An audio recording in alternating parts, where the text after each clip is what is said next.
निकालते हैं। जैसे एक समय की बात है, एक गांव में माँ अनपढ़ रहती थी, बच्चा शहर में कमाने गया। शहर से बहुत दिनों के बाद बेटे की चिट्ठी आई। माँ ने चिट्ठी देखी पर पढ़ नहीं पाई क्योंकि अनपढ़ थी। उन्होंने पढ़ा लिखा व्यक्ति को ढूंढा और ढूंढ करके उसके पास माँ चिट्ठी पढ़ाती है और बोलती है कि देखो तो मेरे बेटे की लग रहा है। उन्होंने चिट्ठी देखी और पढ़ाना शुरू किया। जो जो पढ़ने वाला चिट्ठी पढ़ रहा था वो तो पढ़ते जा रहा था, लेकिन चिट्ठी में से जो बेटे के प्रति, माँ के प्रति जो भाव था, उसका चेहरे पे असर हो रही थी। किसकी? पढ़ने वाले का नहीं, जो सुनने वाली माँ थी।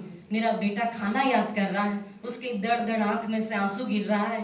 कभी माँ अपने बेटे की शरारत याद करते माँ हंसती है, कभी रोती है और कभी अपने आप में भावुक हो जाती है। ये सब वेदना गीता के साथ है। हम सब के अंदर, हम सब जानते हैं भारत देश का सर्व एक श्रेष्ठ धर्म ग्रंथ गीता है, लेकिन जितने देश विदेश में कोई बेच रहा है, कोई पढ़ रहा है, कोई ज्ञान ले रहा है और श्री कृष्ण जी का एक एक वचनों पर अपने जीवन में धारण करते हैं, लेकिन धारण करने में भी हमारे अंदर माँ का जैसा भाव होना चाहिए।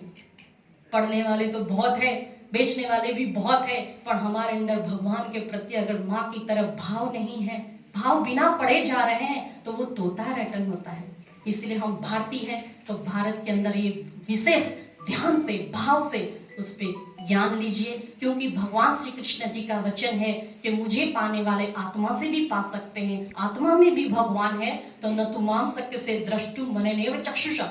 भगवान श्री कृष्ण कहते हैं, अर्जुन, इन आंख से तो मैं दिखता नहीं हूँ, और जिन आंख से दिखता, जो देखना चाहता है, इसलिए मैं तुझे दिव्य चक्षु देता हूँ। और दिव्य चक्षु के बिना भगवान का बोध, गीता का बोध हम पा नहीं सकते हैं, कोई भी हो। इसलिए सबसे पहले यहाँ से उठने के बाद दिव्य चक्षु जरूर हासिल करिएगा, जहां से भी मिले, जो भी मिले। और उस ज्ञान के बिना हम भगवान से सच्चा प्रेम नहीं कर सकते हैं। जो माँ बेटे का रिश्ता मजबूत बनाना चाहते हैं, तो इतना आज गीता जयंती पर आप प्रतिज्ञा करिए और अपने जीवन में आत्मा परमात्मा के अंदर ही देखिए। और इसी के साथ आप सभी ने मेरे विचार सुना, और इन लोगों ने बहुत ही, दीदी लोग ने एक हम सबको गीता जयंती पर बुलाया, और आप सभी लोग के भी दर्शन हुए, मुझे बहुत खुशी हुई।